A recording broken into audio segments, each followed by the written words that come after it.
இஸ்லாம் கூறும் குடும்பவியலிலே பொருளாதார சுமை முழுவதும் ஆண்கள் மீதே சுமத்தப்பட்டிருக்கிறது என்பதை கடந்த சில நாட்களாக நாம் பார்த்து வருகிறோம்.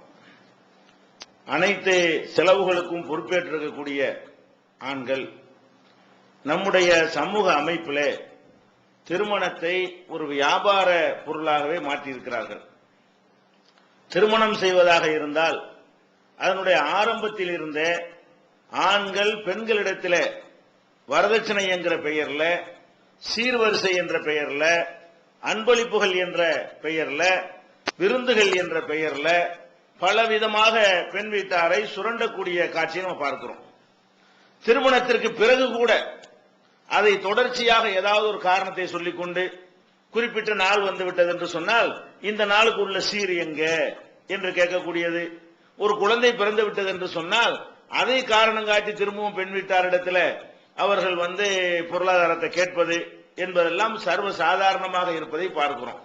அப்ப பெண்களுக்கு வேலைக்கு கூட நீங்க போக வேணாம், உங்களுடைய எல்லா செலவுகளுக்கும் ஆம்பளை பொறுப்பு என்று சொன்ன ஒரு மார்க்கத்தில் அவங்களுடைய சொந்த தேவைகளுக்காக கணவனை கேட்காமல் கூட கணவனுடைய பொருளாதாரத்தை எடுத்துக்கொள்ற உரிமை இருக்குது என்று சொன்ன ஒரு மார்க்கத்தில் பெண்கள் தங்களுடைய பொருளாதாரத்தை செலவழிப்பதற்கு ஆண்கள்கிட்ட கேட்க வேண்டியதில்லை என்றெல்லாம் சொல்லப்பட்டிருக்கிற ஒரு மார்க்கத்தில் ஒரு ஆண் மகன் பெண் வீட்டார்ட்ட வரதட்சணை கேட்கிறது என்பது இது இஸ்லாம் சொல்ற அந்த குடும்ப அமைப்புக்கு முற்றிலும் மாற்றமானது. அப்ப திருமணம் எதுக்காக பெண்ணுக்கு நம்ம கொடுக்க சொல்றோம்? அல்ல, பெண்கள் பலவிதமான சிரமங்களை இல்லற வாழ்க்கையில் அனுபவிக்கிறார்கள், அவர்கள் பலவீனர்களாக படைக்கப்பட்டிருக்கிறார்கள். இதையெல்லாம் கருத்துல கொண்டுதான் நல்லா என்ன செய்யறான், இதை நம்ம ஆண்கள் மீது எல்லாத்தையும் சுமத்தி இருக்கிறான். கல்யாணத்துக்கு பிறகு உள்ள பொருளாதாரத்தை சுமத்தின மாதிரி தான் கல்யாணத்துக்கு முன்னாடி இந்த பேச்சுவார்த்தை நடத்துறோம் இல்லையா, அப்ப கூட அல்லாஹ் எப்படி ஆரம்பிக்க சொல்றான்னு கேட்டா, வாத்துன் நிசா சதுகாத்திஹின்ன நிகழா, பெண்களுக்கு அவங்களுடைய மகரை நீங்க மனமும் கொடுத்து விடுங்கள் இப்படின்னு அல்லாஹ் திருமறை குர்ஆன்ல நமக்கு கட்டளையும் போடுகிறான். ஆனா இன்றைக்கு சமூகத்தில் நம்ம என்ன பார்க்கிறோம், ரொம்ப நம்ம முஸ்லிம் சமூகத்துல அதிகமா இருக்குது. இஸ்லாத்துல இருக்கவே கூடாது, வேற வேற மதங்கள்ல எல்லாம் வரதட்சணை வாங்கக்கூடாது என்பதற்கு எந்த விதமான தெளிவான வழிகாட்டுதலும் சொல்லப்படவே இல்லை. பெண்களுக்கு மகர் கொடுக்கணும் என்பது போல எந்த ஒரு சட்டமும் வேற எந்த மதத்திலையுமே இல்லை. அவங்க எல்லாம் என்ன செய்யறாங்க, ஒரு ரீசனபிளா வாங்குறாங்க. வாங்கினால் அநியாயமா வாங்கினா கூட என்ன செய்யறாங்க, ஒரு 10,000 20,000 அளவுல தான் என்ன இருக்கிறது, வேற வேற சமுதாயங்களுடைய வரதட்சணை இருக்கிறது. நம்ம சமுதாயத்துல நீங்க தான் பெண்ணு கொடுக்கணும் என்று சொல்லப்பட்ட ஒரு சமுதாயத்துல பெண்களை என்ன செய்யறாங்கன்னா ரொம்ப தாறுமாறா லட்சக்கணக்கில் கோடிக்கணக்கில் எல்லாம் கேட்கக்கூடிய அளவுக்கெல்லாம் நம்ம சமூகத்துல வரதட்சணை கொடுமை தாண்டவமாடுகிறது. அது போக வேற வேற சமுதாயத்துல வரதட்சணை வாங்குறான்னு சொன்னா வாங்குறவனும் கொடுக்கிறவனும் பேசி அநியாயமா வாங்கி கொள்றார்கள். நம்ம சமுதாயத்தில் எப்படி வாங்கப்படுது, ஒட்டுமொத்த சமுதாயத்தினுடைய ஆசியோடவும் ஆதரவோடவும் அங்கீகாரத்தோடும் வாங்கப்படுகிறது. பள்ளிவாசல்ல வைத்து வாங்கப்படுகிறது, ஜமாத்து தலைவர்கள் உறுப்பினர்களை எல்லாம் சாட்சியாக வைத்து வாங்கப்படுகிறது, மார்க்க அறிஞர்களை எல்லாம் அதுக்கு துணைக்கு வைத்துக் கொண்டு அவரை பாத்தியாவது சொல்லி அவரையும் வைத்துக் கொண்டு அவரும் ஆதரிக்கிறார்ங்கிற மாதிரி ஒரு தோற்றத்தை ஏற்படுத்தி வாங்கப்படுகிறது, பெரிய தொகை வாங்கப்படுகிறது. இப்படி எந்த சமுதாயத்திலும் இல்ல. எல்லாத்திலையும் முன்மாதிரி சமுதாயமா இருக்க வேண்டிய நம்ம எப்படி இருக்கிறோம் கேட்டா, அவங்க எல்லாம் கோயில்ல வச்சு வரதட்சணை வாங்கவே மாட்டாங்க, சர்ச்சில் வச்சுக்கிட்டு வரதட்சணை பேச்சுனா நடக்காது. அங்க உள்ள பாதிரியார் எல்லாம் உட்கார்ந்து வரதட்சணை வாங்கி கையில் எடுத்துலாம் கொடுக்க மாட்டாரு. அவங்க 2 வீட்டார் பேசி என்ன செய்வாங்க, அப்படி வாங்கிட்டு காது காது வச்ச மாதிரி வாங்கி கொள்வார்களே தவிர நம்ம எப்படி பண்றோம், இந்த அநியாயத்தை மார்க்கு முத்திரையை குத்தி அதை நியாயப்படுத்துகிறோம். பள்ளி வாசல்ல வச்சு வாங்கினா என்ன அர்த்தம், இது இஸ்லாத்துல உள்ளதுன்னு அர்த்தம். அதே அடுத்து பாத்தியா ஓதி செஞ்சாருன்னா என்ன சொல்ல வர்றீங்க, இது இஸ்லாத்துல உள்ளதுதான் காட்டுவதற்கு தானே அந்த பாத்தியா கொண்டாந்து வைக்கிறீங்க. அப்ப ஜமாத்து தலைவர்கள் எல்லாரும் கூடி நின்று கொண்டு இதுக்கு அங்கீகாரம் கொடுத்தால் இது மார்க்கத்தில் ஒரு அம்சம், பெண்ணுக்கு தான் வாங்கணும், பெண்கள் வரதட்சணை கொடுத்துதான் ஆகணும் என்கிற அளவுக்கு கேவலமாக இருக்கிறது. இதனால என்ன மாதிரியான பிரச்சனைகள் வருகிறது என்று சொன்னால், இஸ்லாத்தை நோக்கி மக்கள் வருவதற்கு பெரிய முதல் தடை இதுதான்.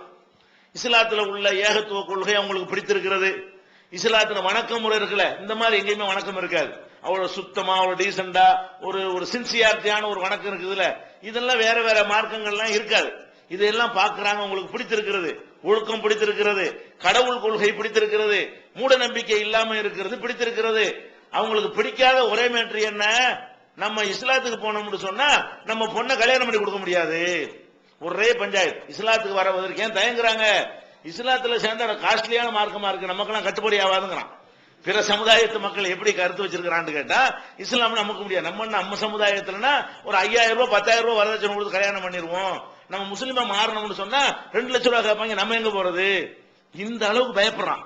இப்ப இஸ்லாத்தினுடைய வளர்ச்சி முட்டுக்கட்டையா நிக்கிறது காரணமே பல தலைவர்கள், இஸ்லாத்தை பேசக்கூடிய தலைவர்கள் நமக்கு தெரியும். அவங்க நிறைய பேர் இஸ்லாத்துக்கு போங்க அனுப்பி வைத்துக் கொண்டிருக்கிறார்கள். அவர்கள் வராமல் இருக்கிறார்கள். அவங்க என்ன காரணம் சொல்றாங்க? என் மகளுக்கு கல்யாணம் பண்ணி கொடுத்துட்டு வர்றேன் இப்படி சொல்றாங்க. அந்த மகளையும் கொண்டு வர ஒரு தயாரா இல்லைங்க. உங்க சமுதாயத்தில் வந்து கல்யாணம் பண்ணி கொடுக்க முடியாத. அப்ப அடுத்தவர்கள் எல்லாம் நம்ம சமுதாயத்தின் வரதட்சணையை பார்த்து இந்த சமூகத்தில் நம்ம ஒரு அங்கமா இருக்க முடியாது. இந்த கொள்கை கரெக்டா இருக்கிறது, இந்த சமுதாயம் சரியா இல்ல, இந்த சமுதாயத்தில் நம்ம ஒரு அங்கம் வகித்தோம் என்று சொன்னால் நமக்கு பாரதூரமான பாதிப்பு ஏற்படும் பயப்பட்டு இஸ்லாத்தில் வருவதற்கு தடை என்ன? இதை விளங்கிக் கொள்ள வேண்டும். ஆண்களும் ஆண்களை பெற்றவர்களும் தாய்மார்களும் என்ன செய்யணும்? ஒரு காலத்திலையும் இந்த வரதட்சணையின் பக்கம் நம்ம தலை வைத்து படுக்க கூடாது. இஸ்லாத்தினுடைய வளர்ச்சியை மட்டுமா இது தடுக்குது? இன்னும் ஏராளமான தீமைகளை ஏற்படுத்துகிறது. என்ன தீமை? ஒரு பெண்ணுக்கு அவ 13, 14 வயசுலயே இல்லற வாழ்க்கைக்கு தகுதியான நிலை அடைந்து விடுகிறார். இருந்தாலும் ஒரு 18 வயசுல என்ன செய்யணும்? 18 வயசுல கல்யாணம் பண்ணி கொடுக்கணும்.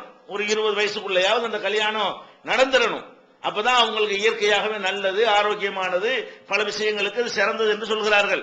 இன்றைக்கு பெண்களுடைய திருமணம் தள்ளி போவதற்கு எது காரணமா இருக்கிறது? இந்த பொருளாதாரம் தான் காரணமா இருக்கிறது. நிறைய மாப்பிள்ளை பாப்பாங்க, அவங்க கேட்கிற தொகையை உங்களுக்கு கொடுக்க முடியாது. அப்ப என்ன செய்வாங்க? இன்னும் 2 வருஷம் போகட்டும், இன்னும் கம்மியான மாப்பிள்ளை வரட்டும், நம்மள்ட்ட கட்டுப்படி ஆகிற ரேட்டுக்கு எந்த மாப்பிள்ளை வர்றாரோ அவர் வாங்கிடுவோம்.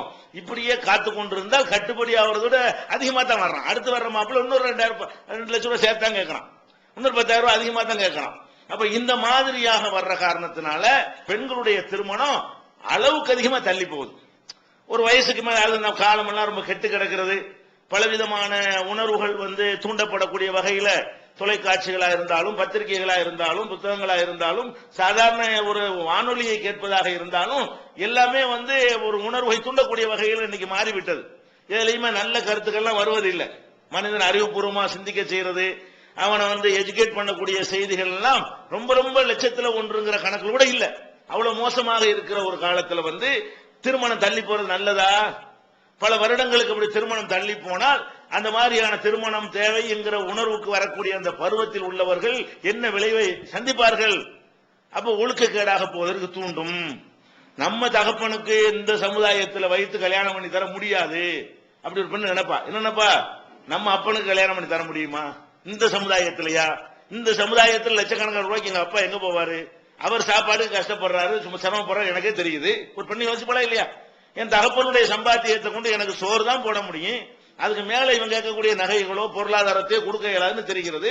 அப்ப என்ன ஆயிடுறா? ஒரு முடிவுக்கு வந்துடுறா, இந்த ஆள் ஒரு காலத்திலையும் ஒரு கல்யாணம் பண்ணி தர முடியாது, நம்மளை ஒண்ணு வேணாண்டு கல்யாணம் பண்றதுக்கு பண்ணிக்கொள்வதற்கு இந்த சமூகத்தில் ஆண்கள் தயாராக இல்ல. அப்ப எந்த சமூகத்தில் யார் கிடைச்சாலும் பரவாயில்லை என்று சொல்லி எடுத்தேறி சில பேர் போறாங்களே, அப்ப மட்டும் ரொம்ப பேர் கோபம் வரும். யாருக்கு? இளைஞர்களுக்கு. எப்படி போகுது? அப்ப நீ போகக்கூடாதுங்கிற காரணத்தை உண்டாக்குனியா? அவர்கள் அந்த மாதிரி தப்பாக போகக்கூடாதுன்னு உனக்கு ஆசை இருக்குமே, ஆனால் அவங்களுக்கு நான் வரதட்சணை வாங்காம நீங்க பொருளாதாரம் இல்லாம நான் கல்யாணம் பண்ணிக்கிற ரெடிந்து ஒருத்தன் முன் வந்தானே, ஆனால் அந்த மாதிரி நிலைமை ஏற்படுமா? இப்படி அனைவரும் நம்ம முன் வந்தோம் என்று சொன்னால் பெண்களுக்கு இந்த மாதிரி நிலைமை ஏற்படுமா? ஏற்படாது. அப்ப பெண்களுடைய திருமணம் தள்ளி போவதனால அவங்க இஸ்லாத்தை விட்டு ஓடி போய் கூட ஒரு துணையை தேடிக்கொள்வதற்கு தயாராக இருக்கிறார்கள். இது ஒரு வகையா இருக்கிறது. இந்த திருமணம் தள்ளி போற காரணத்தினால திருமணம்ங்கிற முறையில் நம்ம எதுக்கு இருக்கணும்? நம்ம விரும்புற நேரத்தில் விரும்புற மாதிரி இருந்து கொள்வோம் என்று ஒழுக்கக்கேட்டை நோக்கி போவதற்கு கூட எது காரணமா இருக்கிறது? ஒரு அளவுக்கு மேல ஒரு மனிதனுடைய உணர்வு தான் அது. ஆணா இருந்தாலும் பெண்ணா இருந்தாலும் இந்த உணர்வுகள் வரும் பொழுது அதுக்கு முறையான அதுக்கு ஒரு வடிகால் கிடைக்க வேண்டும். இந்த வடிகால் கிடைக்கவில்லை என்று சொன்னால் தப்பான முறையில தான் என்ன செய்யும்? தண்ணி நிறைஞ்சு வலியக்கூடிய நேரத்தில் உடைச்சு ஒழுங்கா ஒரு மதக திறந்து விட்டாதான் தண்ணி ஓடிக்கிட்டே இருக்கு. இல்லைன்னா ஏறி உடைஞ்சு போயிடும், எல்லா பக்கமும் செதற ஆரம்பிச்சிடும். அந்த மாதிரி அந்த உணர்வுகள் வரக்கூடிய நேரத்தில் அதுக்கு முறையான வடிகால் எளிதாக கிடைக்க வேண்டும்.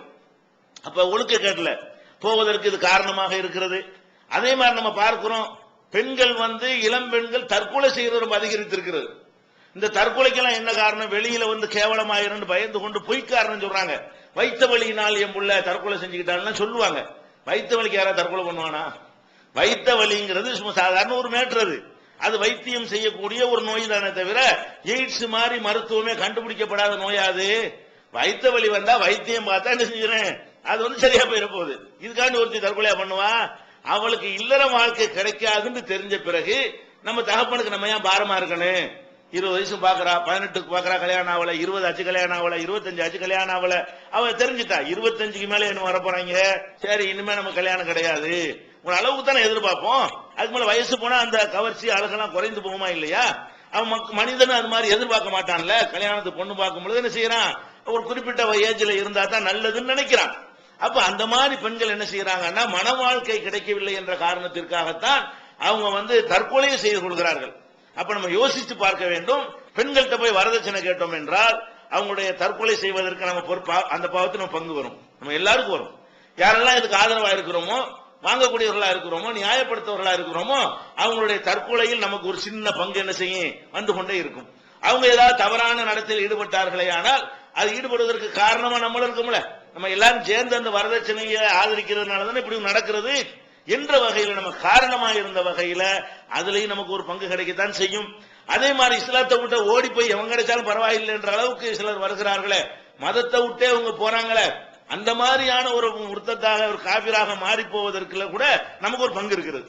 அவங்க ஏன் ஓட்டினாங்க, ஒழுங்க வாழ்க்கை கிடைக்காதனால. கிடைக்காதுன்ற அளவுக்கு திட்டவட்டமா தெரிஞ்சு போச்சு அவங்களுக்கு, கிடைக்கவே கிடைக்காது, இந்த சமூகத்துல வாழ்க்கை கிடைக்கவே கிடைக்காது, இந்த மாதிரியான ஒரு விஷயம்.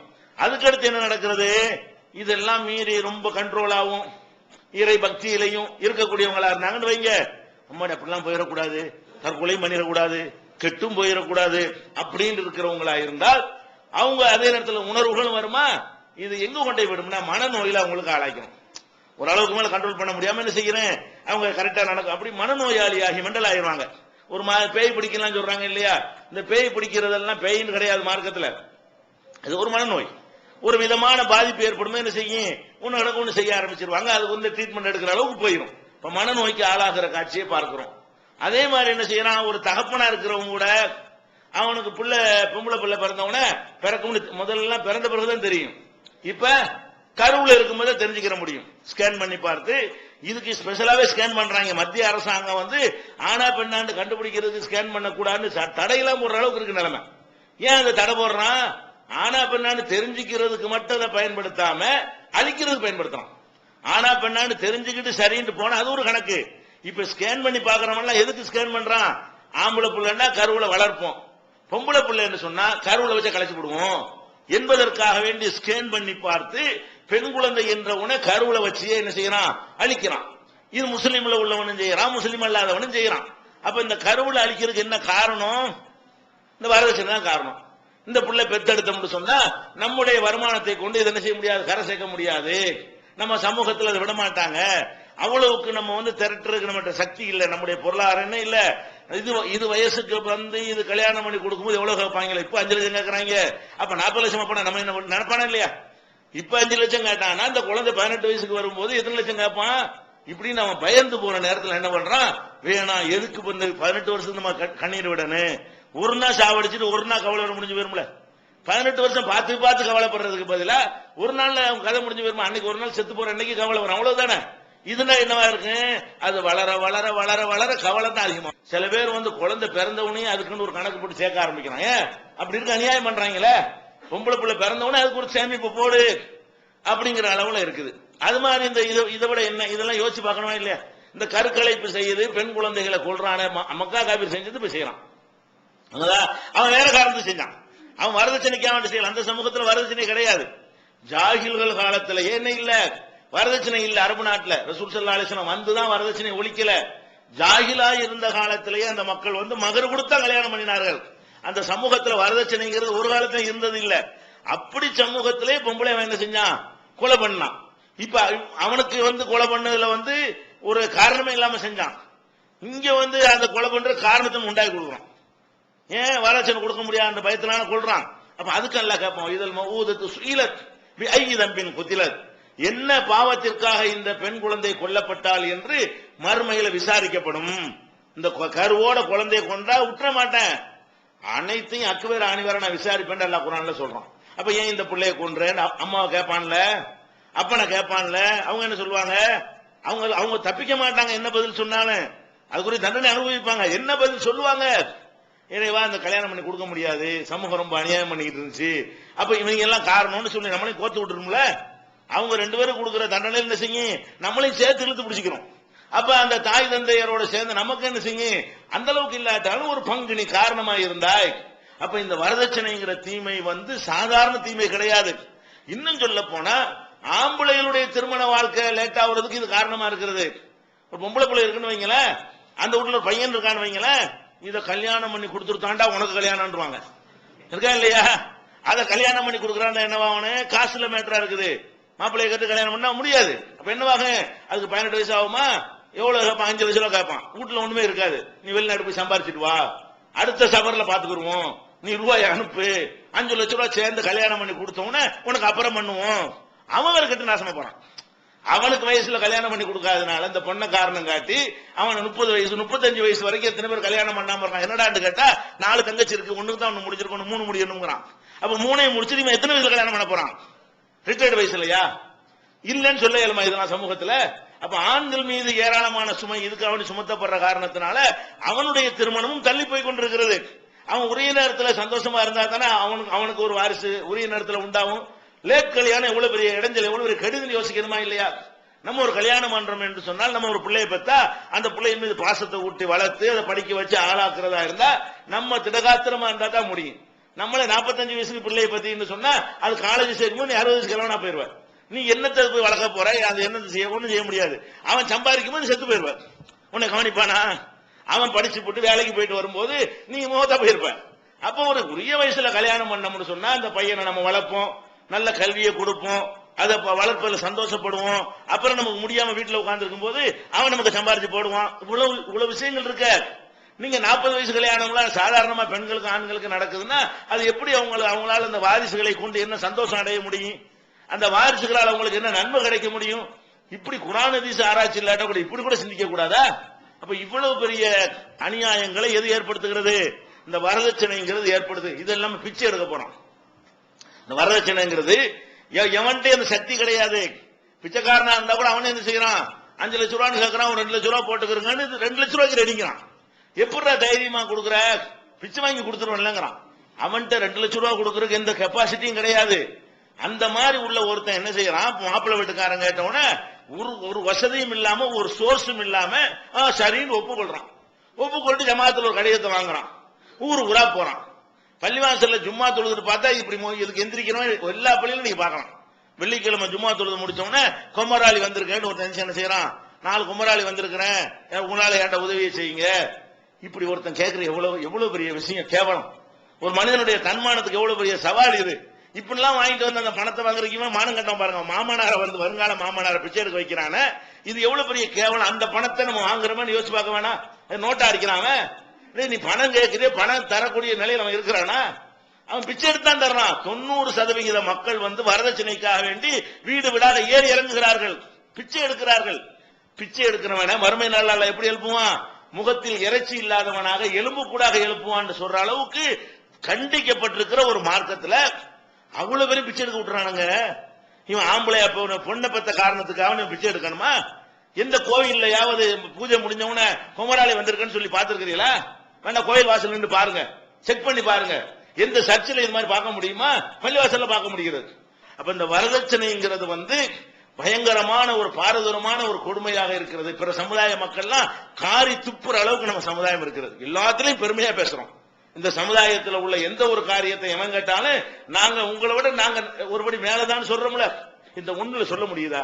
முடியவே இல்லை. நம்ம சமூகத்துல பணத்தையும் கேட்கிறான், நகையை கேட்கிறான். நகை அவளுடைய நகை, அது என்ன? நீங்க என்ன தீர்வு? இதுதான் பேச்சு. என்ன தருவி என்ன ஆரம்பமே? பொண்ணுடைய படிப்பு என்ன, குணம் என்ன, அதெல்லாம் பிரச்சனை இல்லை. எது பிரச்சனை? என்ன போடுவிய, என்ன தருவிய ஆரம்பிக்கிறது பேச்சு. எப்படி இது கல்யாணத்துல இதைத்தான் ஆரம்பிக்கிறார்கள். அப்ப என்னென்ன கேட்கிறான்? பணம் கேட்கிறான். சில ஊர்ல கொடுமை, சில ஊர்கள் அதிராம்பட்டணம், காயல்பட்டணம், கீழக்கரை, நாகூர் மாதிரி சில ஊர்கள் இருக்கிறது. இங்க என்ன செய்வாங்க? ஒரு பொண்ணை பார்த்தா ஊடு கண்டிப்பா கொடுத்தாகணும். ஆம்பளை எல்லாம் பொம்பளை வீட்டுல போய் இருக்கிறாங்க. காயல்பட்டத்தில் உள்ள எல்லாரும் எங்க போய் இருக்கிறாங்க? அவங்க வீட்டுல இருக்க மாட்டார்கள். அவங்க எந்த பெண்ணை விட்டு கல்யாணம் பண்றாங்களோ புகுந்த வீட்டுக்கு போயிருவாங்க. அந்த வீட்டுல மட்டும் என்ன பொம்பளை புகுந்த வீட்டுக்கு போதா இல்லையா? அந்த மாதிரி பிறந்த வீட்டை விட்டுவிட்டு மாப்பிள்ளைய அனுப்பி வைப்பாங்க. எல்லாரும் கண்ணீர் விட்டு அழுது. பொண்ணு அனுப்பி வைக்கிறீங்கல்ல, சிரிக்கிறதுக்கு நடக்கிறது உண்மை. இது இது இல்லைன்னு மறக்க முடியுமா? காயல்பட்ட யாரா இருக்கிறீங்களா? இருக்கா? நான் உண்மைதானே? சரி, உள்ளதான் சொல்றேன். அதாவது மாப்பிள்ளைய பெத்து வளர்த்துட்டு இவன் எங்க அனுப்புறது? கல்யாணம் பண்ணுனா இவன் இங்க இருக்க மாட்டான். இவன் கல்யாணம் பண்ணதுக்கு பிறகு அவன் வீட்டில் அவன் இருப்பது கிடையாது. அப்படி என்ன செய்யறாங்க? பொண்ணு வீட்டுக்கு அனுப்பி விட்டுருவாங்க. அது அந்த வீடு பெண்ணு பேர்ல தான். எந்த ஆம்பளைக்காவது காயல் பட்டணத்துல ஆம்பளை பேர்ல வீடு இருக்குமா? இருக்கவே இருக்காது. இருக்க ஒண்ணு இருக்கு. நெசவுத்தர ஜமாத்து மட்டும் இல்லங்கிறாங்க. சரி, பெரும்பாலும் இருக்கா இல்லையா? அப்ப ஆம்பளை பேர்ல வீடு இருக்காதுங்கிற. எனக்கு ஒரு வீடு இருக்குன்னு வைங்களேன். எனக்கு ஒரு பொம்பளை பிள்ளை ஒரு ஆம்பளை பிள்ளை இருந்தா நான் எனக்கு வீடு இருக்காது, என் முன்னாடி தான் இருக்கும். அந்த சமூக அமைப்புல என் மனைவி பேர்ல அந்த வீடு இருக்கும். அதுல நான் இருந்துகிட்டு இருப்பேன். எனக்கு ஒரு ஆம்பளை பிள்ளை பொம்பளை பிள்ளை இருந்தா நான் பொம்பளை பிள்ளைக்கு அந்த வீட்டை என்ன செஞ்சிருந்தேன்? எழுதி கொடுத்துடணும். அப்ப வீடு இல்லைன்னா கல்யாணம் பண்ணவே முடியாது. ஒரு வீடு இருக்கு, 4 பொம்பளை பத்தி அவன் என்ன ஆகுறது? வீடு ஒன்னே ஒண்ணு இருக்கிறது. 4 பொம்பளை பிள்ளைய பெற்றிருந்தான்னு சொன்னா ஒரு பொம்பளை பிள்ளை வீட்டை கொடுத்துட்டு 3 பொம்பளை பிள்ளைக்கு வீடு வாங்குற வரைக்கும் அது காத்து கொண்டிருப்பார்கள். வீடு வாங்குற வரைக்கும் என்ன செய்யும்? 10 வருஷம் 20 வருஷம் தள்ளிக்கிட்டே போகும். அப்ப இது எவ்வளவு பெரிய கொடுமையா இருக்குன்னு பாத்தீங்களா இல்லையா? அப்ப இதெல்லாம் ஒரு பெரிய அநியாயமா இருக்கு, ஏத்துக்கொள்ள முடியல. எப்படி இந்த சமூகத்துல அஸ்கினூஹுன்ன மின் ஹைது சகன்தும், நீங்கள் குடியிருக்கும் இடத்தில் உங்கள் மனைவிமார்களை குடியிருக்க வையுங்கள் அல்லாஹ் கட்டளையிடுறான். அது எப்ப கட்டளையிடுறான்? சூரத்து தலாக்குல அல்லாஹ் சொல்லி காட்டுறான்.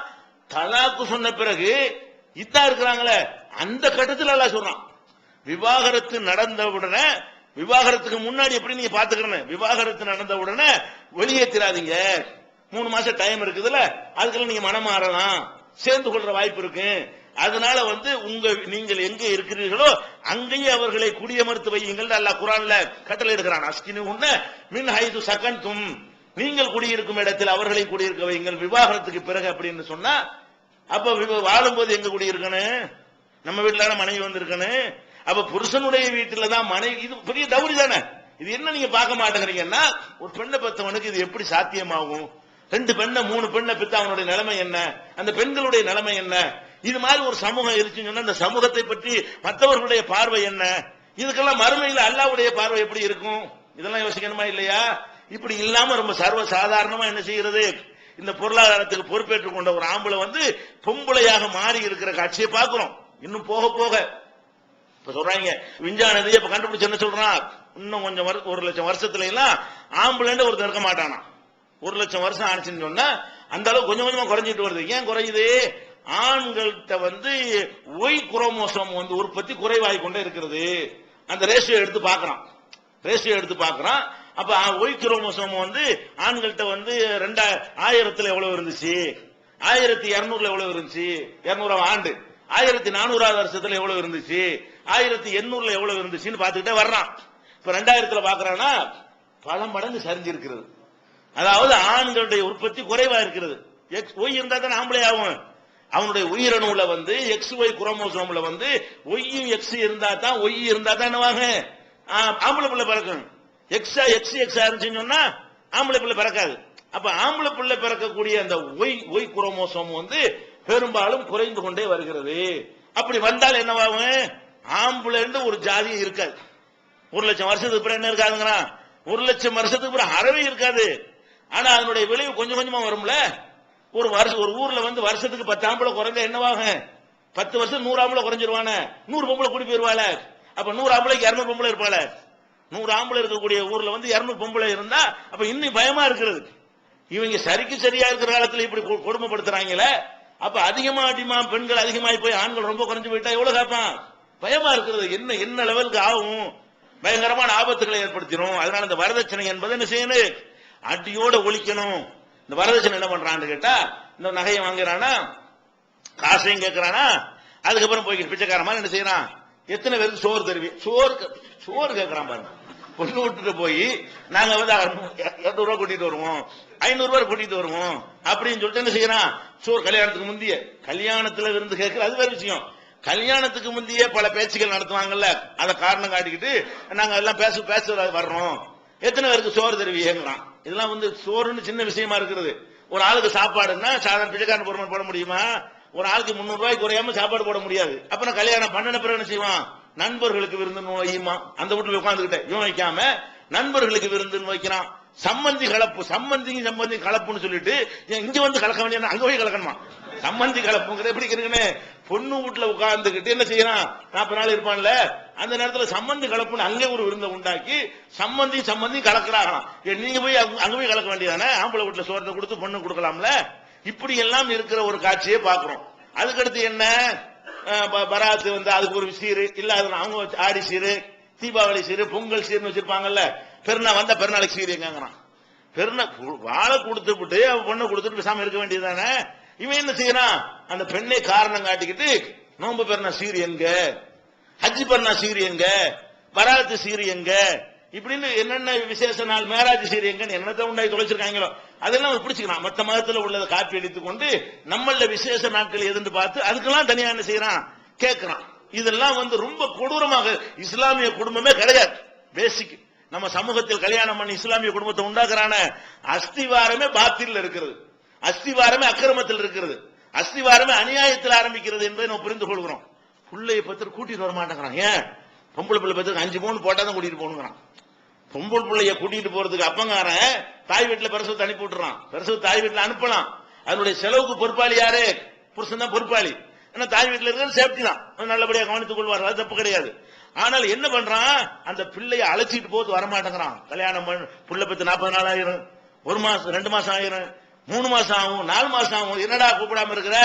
அவங்க இது போடல, ஒண்ணு நகை போடல, அது கொலுசு போடல, இடுப்புக்கு அருணாக்குடி போடல, தங்கத்துல வளையல் போடல, தங்கத்துல கால், இப்படி எல்லாம் கேட்குது. குழந்தைகள் பேரை சொல்லி அது ஒரு சுரண்டல் நடந்து கொண்டிருக்கு. இப்படி எக்கச்சக்கமான கொடுமைகள் நடக்கிறது. ஆனா மார்க்கத்தை பொறுத்த வரைக்கும் பெண்களுக்கு எப்படிலாம் கொடுக்கணும் சொல்லப்படுது, அதை விளங்கிக்கணுமா இல்லையா? இப்ப நம்ம பெண்களுக்கு நம்ம ஒரு பொருளை கொடுத்துட்டோம், மகராக கொடுக்கணும்.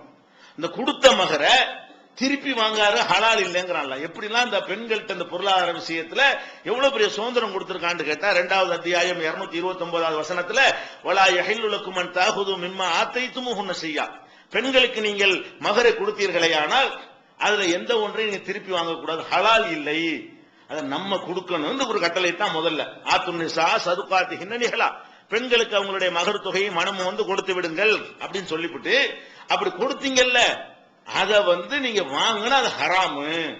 பெண்களுக்கு மகர்னு கொடுத்து விட்டு அதை திருப்பி வாங்கினா ஹராம் என்று சொல்ற அளவுக்கு 2வது அத்தியாயத்தில் 229வது வசனத்தில் எல்லாம் சொல்லி காட்டுகிறான். அதே மாதிரி 4வது அத்தியாயத்துல 24வது வசனத்தில் எல்லாம் சொல்றான்,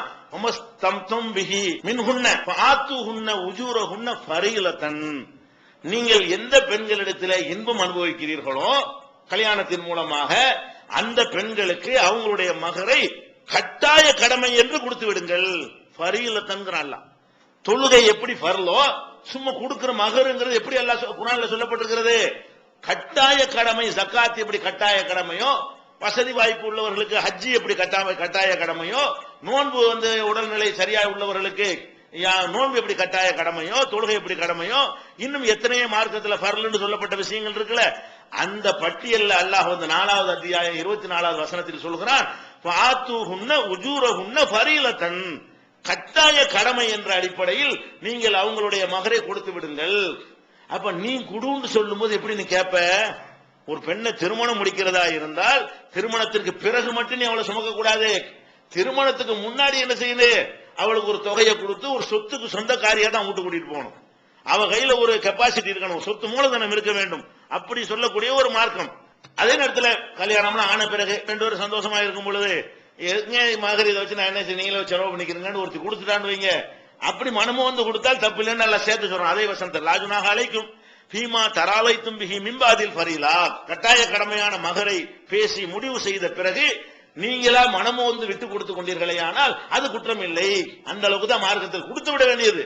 கொடுத்த பிறகு இவன் கஷ்டப்படுறான் சிரமப்படுறான் என்பதற்காக வேண்டி ஒரு பொம்பளை தன்னிடத்தில் இருக்கக்கூடிய மகரையோ வேற ஒன்றையோ அவளை விட்டு தந்தான்னு சொன்னா அதை வாங்கி கொள்வது தப்பு இல்லைன்னா எவ்வளவு பெரிய விஷயமாக மார்க்கத்தில் சொல்லப்படுகிறது. அதே மாதிரி நபிகள் நாயகம் ஸல்லல்லாஹு அலைஹி வஸல்லம் அவங்களை பற்றி அல்லாஹ் சொல்றான், யா அய்யுஹன் நபியு, நபியே, இன்னா அஹலல்னா லக உனக்கு நாம் ஹலாலாக ஆக்கி இருக்கிறோம். யாரை ஹலாலாக்கி இருக்கிறோம்? அல்லாத்தி ஆத்தைத்த உஜூரஹுன்ன, யாருக்கு நீ மகர கொடுத்தாயோ அந்த பெண்களை உனக்கு ஹலால் ஆக்கி இருக்கிறோம். மகர இவ்வளவு முக்கியமா, மகர கொடுத்தா தான் ஹலாலே ஆகும், இல்லாட்டி விபச்சாரம். அது மகர கொடுக்கலன்னா அது ஹலால் இல்ல, ஹராமு. உனக்கு ஹலால் ஆக்குறோம் நல்லா சொல்லும் பொழுது, ரசூலுல்லாஹ்வுக்கு சொல்லும் பொழுது என்ன காரணம் காட்டுறான்? இன்ன அஹலல் நாளக்க, உனக்கு நம்ம ஹலால் ஆக்கி இருக்கிறோம். எந்த பெண்களை ஹலால் ஆக்கி இருக்கிறோம் என்றால் அல்லாத்தி ஆத்தைத்த உஜூரஹுன்ன, யாருக்கு அவங்களுடைய மகரை நீ கொடுத்து விட்டாயோ அந்த பெண்களை தான் உனக்கு என்ன செஞ்சிருக்கிறோம்? ஹலால் ஆக்கி இருக்கிறோம் என்று 33வது அத்தியாயத்தில் 50வது வசனத்தில் அல்லாஹ் சொல்லி காட்டுகிறான். அதே மாதிரி உங்கள் சக்திக்கு தகுந்தவாறு அந்த பெண்களை நீங்கள் குடியிருக்கும் இடத்திலே குடியிருக்க வையுங்கள் முதல் சொன்னோம்ல, அந்த வசனம் 65வது அத்தியாயத்தில் 6வது வசனத்தில் அல்லாஹ் சொல்லி காட்டுகிறான். அதே மாதிரி பெண்மணி வர்றாங்க, நபிகள் நாயகம் ஸல்லல்லாஹு அலைஹி வஸல்லம் என்ன செய்யறாங்கன்னா, அல்லாஹ்வுடைய தூதரே நான் என்னை உங்களுக்கு நான் அர்ப்பணிச்சிட்டேன் அப்படிங்கிறாங்க. அதுக்கு அர்த்தம் என்னன்றது பல அர்த்தங்கள் இருக்குது. பல அர்த்தத்தையும் உள்ளடக்கி தான் அவங்க சொல்றாங்க. ஒண்ணு, நீங்க என்ன கல்யாணம் பண்றாங்க பண்ணிக்கிறங்க, அல்ல நீங்களே யாருக்காவது என்னை கல்யாணம் பண்ணி வச்சாலும் வைங்க, என்னுடைய பிரச்சனையை நான் உங்கள்கிட்ட ஒப்படைத்து விட்டேன், என்னை நான் உங்களுக்கு நான் அர்ப்பணிக்கிறேன். சபையில வைத்துக் கொண்டு, சபையில் எல்லாரும் இருக்கக்கூடிய நேரத்தில் ஒரு பெண்மணி நபிகள் நாயகம் ஸல்லல்லாஹு அலைஹி வஸல்லம் செய்றாங்கன்னா, வஹப்து நஃப்ஸிங்கறாங்க, என்னையும் உங்களுக்கு நான் அன்பளிப்பா தந்துட்டேன். அப்ப நபிகள் நாயகம் ஸல்லல்லாஹு அலைஹி வஸல்லம் சொல்றாங்க, மாலி ஃபின் நிசாஇ மின் ஹாஜா, எனக்கு பொம்பளை எல்லாம் தேவையில்லைமா, எனக்கு வேண்டியது இல்ல அப்படின்னு அவங்க சொல்றாங்க. அப்ப அந்த சபையில ஒரு ஆம்பளை இருக்காரு, அவர் எழுந்து என்ன சொல்றாருன்னு கேட்டா, ஜவிஜ்னிஹா, அல்லாஹ்வுடைய தூதரே உங்களுக்கு தான் வேணாம்ல, அந்த பொண்ணை எனக்கு கல்யாணம் பண்ணி வைங்க அப்படின்னு கேட்கிறாரு. ஏன் ரசூலுல்லாஹ்வை கல்யாணம் பண்ணி வைக்க கேட்கிறாருன்னா, அந்த அந்த பொறுப்பு அந்த பெண் ரசூலுல்லாஹ்ட்ட ஒப்படைச்சிருச்சு. என்னை உங்களிடத்துல ஒப்படைத்து விட்டேன்னு அர்த்தம், எனக்கு நல்லது கெட்டது செஞ்சு வைக்கிற பொறுப்பு எல்லாம் உங்களை சேர்ந்தது. ஒரு பெண்மணி ஒரு ஜமாத்துடைய தலைவரை சந்தித்து என்னுடைய நல்லது கெட்டது நீங்களே பாத்துக்கிறீங்கன்னு ஒப்படைத்தால் அவர் தகப்பன்மார் நின்று வழியாக இருந்து என்ன செய்யலாம்? கல்யாணம் பண்ணி வைக்கலாம். அப்ப ஜவிஜ்னிஹா, அவர் கேட்கிறாரு, நீ எனக்கு கல்யாணம் பண்ணி வைங்க.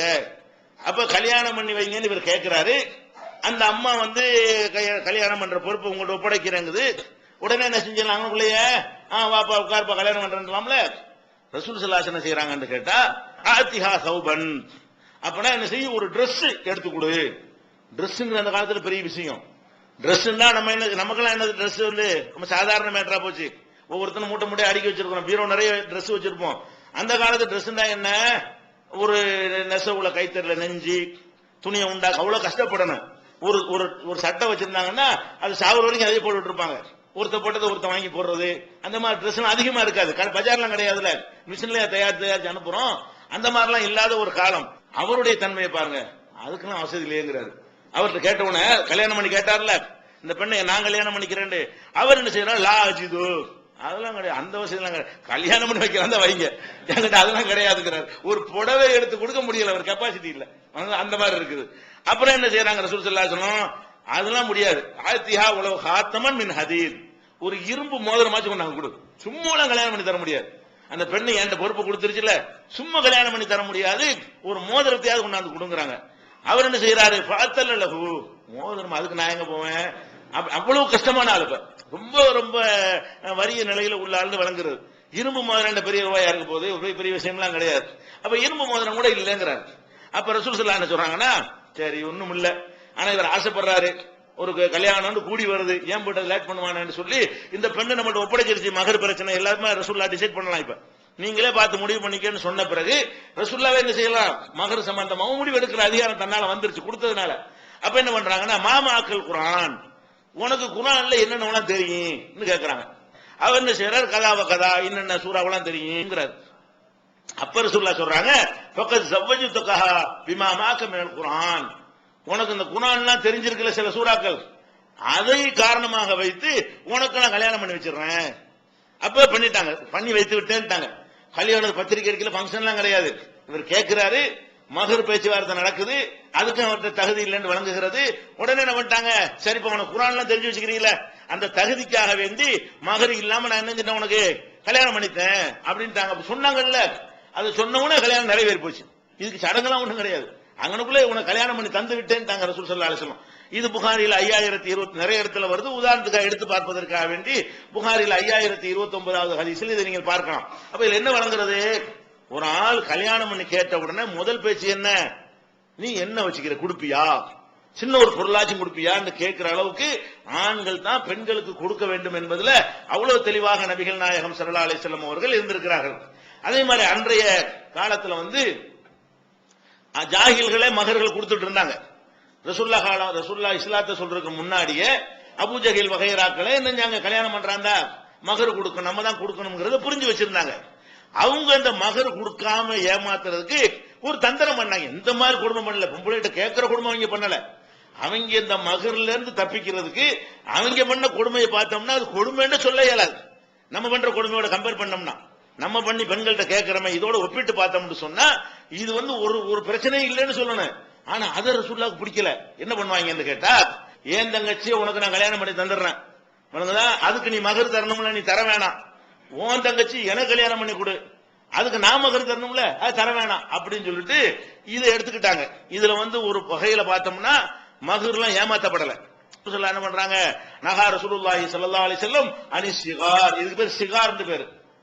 ஹதீஸ்ல உள்ள இஸ்லாமிய வழக்குல இந்த மாதிரி கல்யாணத்துக்கு கொண்டாங்க கொடுத்தான்னு சொல்லுவோம்ல, நம்ம அதை கொடுத்து வாங்குறது, பொண்ணை கொடுத்து பொண்ணு எடுக்கிறது, பெண் கொடுத்து பெண் எடுத்தல்ங்கிற ஒரு முறை வரதட்சணை இருக்காது. இது ரசூல் ஸல்லல்லாஹு அலைஹி வஸல்லம் தடுத்தாங்க. இது புகாரில 5112, 6960, இன்னும் நிறைய இடங்கள்ல இருக்குது. இப்ப என்ன இதுல பார்க்கணும், அப்ப பெண்ணுக்கு உண்மையில ஒரு வகையில பார்த்தா மகர் கொடுக்கப்படுது. இங்க என்ன மோசடி நடக்குதுன்னு கேட்டா, மகர் யாருக்குரியது, பெண்ணுக்கு உரியது. மகர் யாருக்கு உரியது இல்ல, பெண்ணுடைய அண்ணனுக்கு உரியது கிடையாது.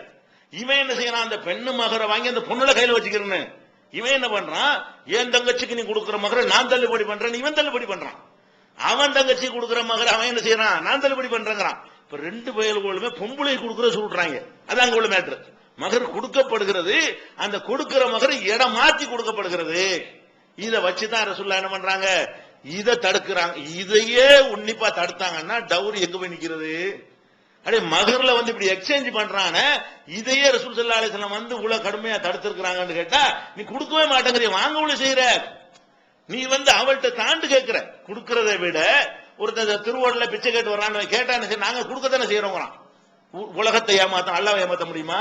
இவன் கேட்டா என்ன செய்யறாங்க, இல்ல ரெஜிஸ்டர் புக்ல எழுதுவாங்கல்ல, 1000 ரூபாய் மகர்ன்னு எழுதுனா அந்த ரெஜிஸ்டர் பத்தி கல்யாண பதிவு பண்ணுவாங்கல்ல, பதிவு புத்தகத்துல என்ன செய்வாங்க, 2 லட்சம் ரூபாய் வாங்கியிருப்பான், 20 லட்சம் ரூபாய் வாங்கியிருப்பான். அதுல எழுத மாட்டாங்க. என்ன எழுதுவாங்க, 1000 ரூபாய் மகருக்கு கல்யாணம் பண்ணு எழுதுவாங்க. அதுலயும் நிறைய ஊர்கள்ல கடன் மகர் எழுதுவாங்க, கொடுக்க மாட்டாங்க. கடன் மகரு பின்னாடி தருவேன் அப்படின்னு எழுதிக்கிறாங்க. இப்ப இது என்ன, நாங்க தான் கொடுத்துட்டோமேங்கிறான். 20 லட்சம் ரூபாய் வாங்குறத மறைச்சு விட்டு 1 லட்சம் 1000 ரூபாய் கொடுக்குறான் பாருங்க, 1000 2000 கொடு, இந்த கொடுக்கறத மகர் கொடுத்துட்டோமேங்கிறான்.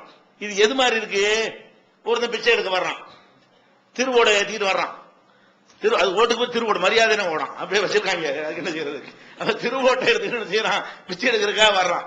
வரும்போது என்ன செய்யணும், நீ போடுறா பிச்சையில போடுறான்னு சொல்றான். இவன் என்ன செய்யறான்னு கேட்டா, 50 பைசா போட்டுவிட்டு அதுல இருந்து 100 ரூபாய் எடுத்துக்கிறான். 50 பைசா பிச்சை போட்டுட்டான்.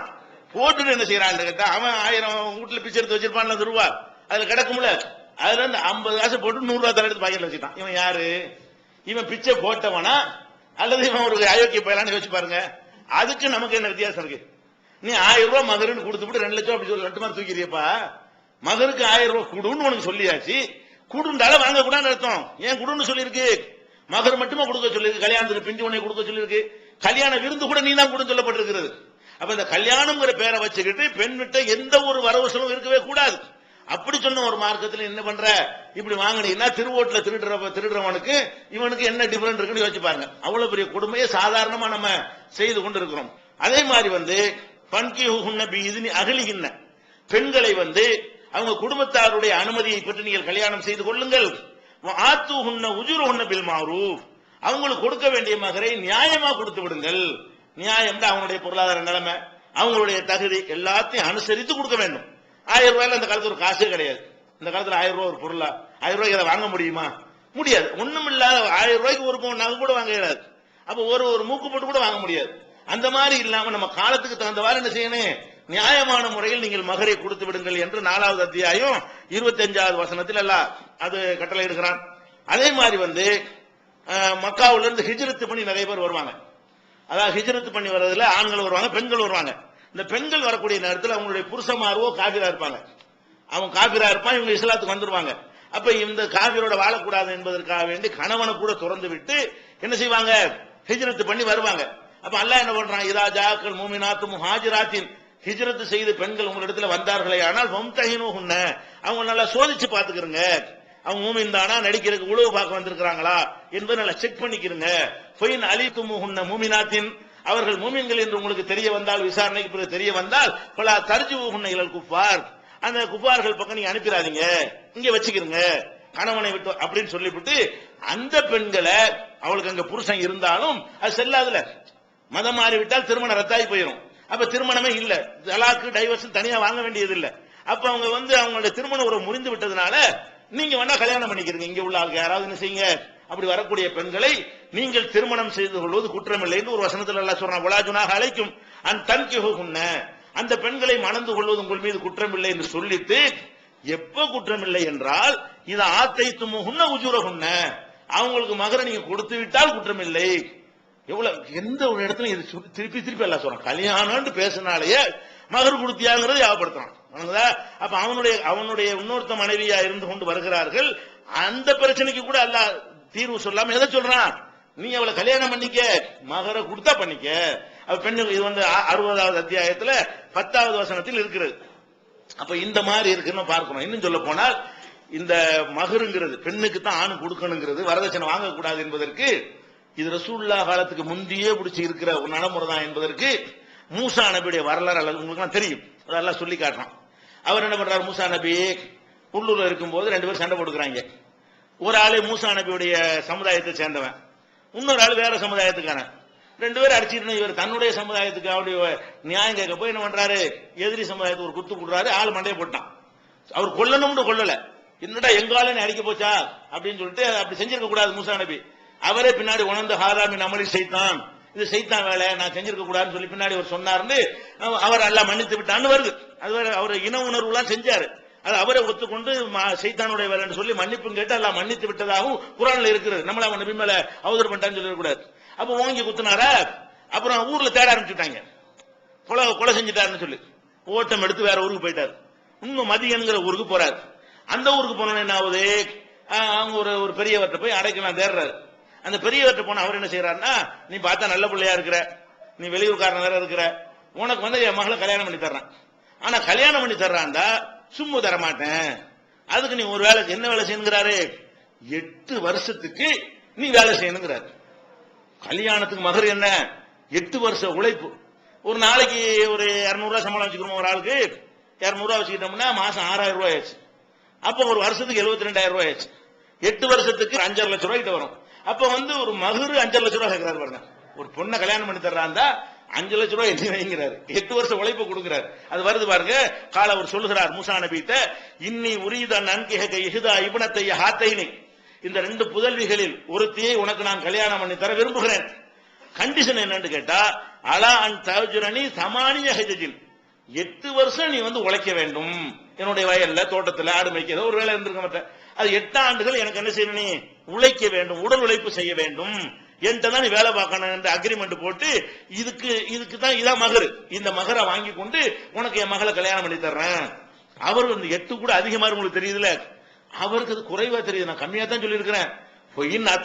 அசுரன் பூமி நிந்திக்க 10 வருஷம் உழைச்சா இருக்கும், 8 வருஷம் நமக்கு அதிகமா தெரியுது, அவருக்கு அது கம்மியா தெரியுது. 8 வருஷம் நீ வேலை செய்யணுப்பா, 10 வருஷம் செஞ்சு வை, அது உன் விருப்பத்தை சேர்ந்தது அப்படின்னு சொல்லிட்டு சொல்றாருன்னா, அப்ப என்ன அர்த்தம், ரொம்ப குறைந்த மகர் இவ்வளவுதான் வழங்குது. குறைந்த மகரை எவ்வளவு, 5 லட்சம் ரூபாய் அளவு கேட்டிருக்கிறார் பாருங்க. அதுக்கு அடுத்து இவ்வளவு சொல்லிவிட்டு 8 வருஷம் சொல்லிவிட்டு, ஒமா உரியுது அன் அசுக்கா அழைக்க, நான் உனக்கு சிரமம் தரலாம் விரும்பல, இது சிரமம் இல்லையா அவர் சொல்றாரு பாருங்க. அந்த பெரியவர் சொல்றாரு, நான் உனக்கு கஷ்டப்படுத்த விரும்பல, அதனால கம்மியா கேட்டிருக்கிறேன். அப்ப இதுக்கு அப்படின்னா என்ன மாதிரி சமூகம் பாருங்க. அப்ப நபிமார்கள் அந்த காலத்துல எல்லாம் ஆதி காலத்துல இருந்து பெண்களுக்கு கொடுப்பதுல எப்படியான ஒரு சமூக அமைப்பு இருந்திருக்கிறது. இவ்வளவு சொல்லிட்டு என்ன செய்யறாரு, தஜுதுனி இன்ஷா அல்லாஹு மினஸ் சாலிஹீன், இன்ஷா அல்லாஹ் நீ அல்லாஹ் நாடினால் என்னை நல்லவர்களில் ஒருவனாக நீ காண்பாய், உன்னை கொடுமையெல்லாம் படுத்த மாட்டேன், நல்லபடியா வச்சுக்கிறேன், 8 வருஷம் உழைச்சா போதும், ரொம்ப கம்மி தான் இது இப்படின்னு பேசுறாருன்னு சொன்னா, இந்த மகர் என்பது எவ்வளவு இம்பார்ட்டன்டான ஒரு விஷயம். நம்ம பெண்கள்கிட்ட போய் கேட்கலாமா, சிந்திச்சு பார்க்கணும். பெண்கள்கிட்ட கேட்கிற இந்த விஷயத்துல ரொம்ப தெளிவான ஒரு நிலையை எடுத்துக்கொள்ள வேண்டும். அதே மாதிரி நபிகள் நாயகம் ஸல்லல்லாஹு அலைஹி வஸல்லம் அவர்கள் அப்துர் ரஹ்மான் இப்னு அவுஃப் வர்றாரு, வந்தா ஒரு நறுமணம் எல்லாம் பூசிக்கொண்டு மஞ்சள் நிற நறுமணத்தை பூசிக்கொண்டு வர்றாரு. வந்த உடனே ரசூல் ஸல்லல்லாஹு அலைஹி வஸல்லம் இந்த மஞ்சள் நறுமணம் பூசணும்னு என்ன விளங்கிட்டாங்க? ஒரு வாசமனம் அந்த மாப்பிள்ளை கோலத்தில் விளங்கிறோம்ல. ஒரு ஆளை போட்டு ஒரு ட்ரெஸ் வச்சுட்டு என்ன செய்வோம், அவங்க இருக்கிற மின்மின்பை பார்த்துட்டு நீங்க புது மாப்பிள்ளையான்னு கண்டுபிடிச்சிக்கிறோம். கல்யாணத்துக்கு கூப்பிடாட்டாலும் கல்யாணத்துக்கு சொல்லாட்டாலும் புது மாப்பிள்ளையா தான் இருப்பாங்கன்னு நம்ம கண்டுபிடிச்சிடறோம்ல. அந்த மாதிரி ரசூல் ஸல்லல்லாஹு அலைஹி வஸல்லம் என்ன செய்யறாங்க, என்னப்பா தஸவ்வஜ்த, என்ன கல்யாணம் பண்ணிட்டியான்னு கேட்கறாங்க. இவர் பார்த்துட்டே என்ன செய்யறாங்க, ஆள் ஒரு வெள்ளையும் சொல்லியுமா ஒரு எதிர்பார்ப்புல இருக்கு. அதை பார்த்துட்டு என்ன செய்யறாங்க, தஸவ்வஜ்த கல்யாணம் பண்ணிட்டியா? ஆமா. கேட்ட உடனே ரெண்டு கேள்வி தான் கேட்கறாங்க. யார கல்யாணம் பண்ணுன, என்ன மகர் கொடுத்த, மண் யாருன்னு கேட்கறாங்க. இம்ராத்தம் மினல் அன்சார், அன்சாரி பண்ண தான் கட்டிக்கிட்டேன் அப்படிங்கிறாரு. அப்ப ரசூலுல்லாஹ் கேக்குறாங்க, கம் சுக்த, எவ்வளவு மகர் கொடுத்தாய்? அவர் என்ன சொல்றாரு, பேரிச்சங்குட்டையினுடைய எடைக்கு தங்கத்தை நான் கொடுத்தேன் மகர் பண்ணங்கிறார். இது புகாரில 2048, 3780, 2049 நிறைய இடங்கள்ல இருக்கிறது. அப்ப இவ்வளவு இது என்ன வழங்குறது, இந்த மகருங்கிறது ரொம்ப ஒரு முக்கியத்துவமானதாக மார்க்கத்தில் சொல்லப்பட்டிருக்கிறது. இந்த வரதட்சணைக்கு எதிராக நம்ம ஒட்டுமொத்த சமூகம் பொங்கி எழணும். பயங்கரமான பாரதூரமான ஒரு கொடூரமான விளைவுகளை ஏற்படுத்தக்கூடிய இந்த வரதட்சணை ஒழிச்சு கட்டினா தான் அது இஸ்லாமிய குடும்பம் ஆகும். அஸ்திவாரம் தப்பா இருந்த அப்புறமே நீங்க நல்லா இருந்தா எப்படி சரியா வரணும், பேசிக்கு தப்பா இருக்க. ஒருத்தைய கொண்டாடின்னு கூட்டிட்டு வரும்போது ஹராமான முறையில கூட்டிட்டு வர்றீங்க, மார்க்க அநியாயம் செய்தல கூட்டிட்டு வர்றீங்க. அதனால ரொம்ப கவனமாக பெற்ற ஒரு தாய் தந்தை யார் சொன்னாலும் சரி இந்த விஷயத்துல காம்ப்ரமைஸ் பண்ணவே கூடாது. ஏத்துக்கிட்டு கூட கல்யாணம் பண்ணுங்க. இளைஞர்களா இருக்கக்கூடியவர்கள் தாய் தந்தையர்கள் வரதட்சணை வாங்க சொன்னார்களே ஆனால் முடியாது, உன்னுடைய தயவு இல்லாம நான் போய் வரதட்சணை இல்லாம கல்யாணம் பண்ணிக்கிறேன் சொல்ற அளவுக்கு. ஏன்னா மறுமையில உங்களுக்கு தாய் தந்தை உங்களை காப்பாற்ற வரமாட்டாங்க. உலகத்துல உங்களுக்கு மேல அக்கறை பண்ணுவாங்க. மறுமையில நீங்க நரகத்துல போட்டு அவங்க அம்மா காப்பாத்துவாங்களா, உங்க அப்பா காப்பாத்துவாங்களா? நீங்க தான் உங்க அம்மா காப்பாற்ற முடியுமா? இது மறுமை சம்பந்தப்பட்ட விஷயம், அல்லாஹ் சம்பந்தப்பட்ட விஷயம், மார்க்க சம்பந்தப்பட்ட விஷயத்துல தாய் தந்தையெல்லாம் ஒண்ணும் கிடையாது. உலக விஷயத்துல தாய் தந்தையர் சொல்ல கேளுங்க. அல்லாஹ் விஷயம் வந்துருச்சுன்னு சொன்னா தாய் தந்தை அல்லாஹ், இதான் கொஸ்டின். அது ரொம்ப உறுதியாக இருக்க வேண்டும். இதுல என்ன செய்யறாங்கன்னா அந்த வரதட்சணைகள் இன்னொரு ஒரு தந்திரம், அதை விரும்பி தர்றாங்க, வாங்கிக்கலாமா, அவங்களாத்தான் தர்றாங்க இப்படின்னு சொல்லி இந்த நேரடி வரதட்சணை இல்லாம பணக்காரங்களா பார்த்துக்கல யார் வீட்டுல தருவாங்களோ அப்படி செலக்ட் பண்றது, மறைமுகமா கேட்கறது, உங்க பொண்ணுக்கு தானே நீங்க போடுறீன்னு சொல்றது, இதெல்லாம் மார்க்கத்துல சரியா என்பது இன்ஷா அல்லாஹ் நாளைக்கு பார்க்கலாம்.